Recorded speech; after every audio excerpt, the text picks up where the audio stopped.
जंग के 8वें रोज ईरान पर अमरीकी और इसराइली हमलों में तेजी आ गई। इसराइली जंगी तैयारों ने तेहरान में हुकूमत के हेडक्वार्टर को निशाना बना डाला। ईरान के 6 बैलिस्टिक मिसाइल लॉन्चर और 3 एडवांस दिफाई निज़ाम तबाह करने का दावा किया गया है। आज़ादी टावर के करीब बमबारी से कई इमारतें तबाह हो गईं। एलाम में रिहायशी इमारतें मलबे के ढेर में तब्दील हो गईं।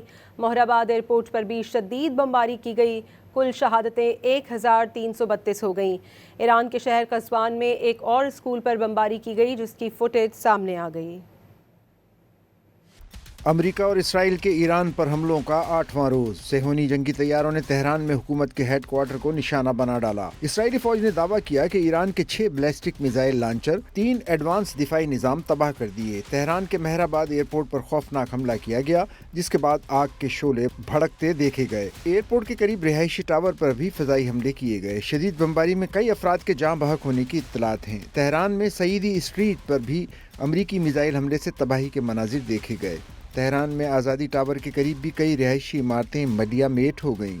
हमले की जगह से उठते धुएं के बादल मीलों दूर से दिखाई दिए। तेहरान, एलाम और दीगर शहरों में भी यके बाद दीगरे इसराइली बमबारी की गई। सेहोनी अफवाज ने ईरान के खिलाफ जंग में बच्चों और तालीमी इदारों को निशाने पर रखा हुआ है। ईरानी मीडिया ने कज़वीन में स्कूल के करीब मिसाइल गिरने की फुटेज जारी कर दी, जिसमें जोरदार धमाके की आवाज़ सुनी जा सकती है।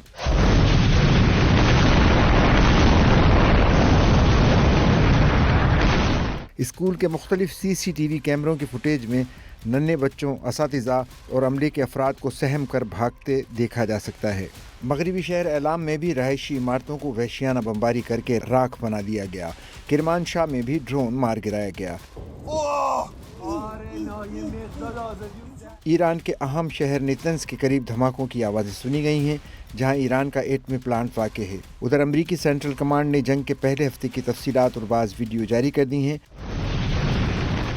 सेंटकॉम हुक्काम के मुताबिक ऑपरेशन एपिक फ्यूरी के 7 रोज़ में 3000 से ज़्यादा अहदाफ को निशाना बनाया गया।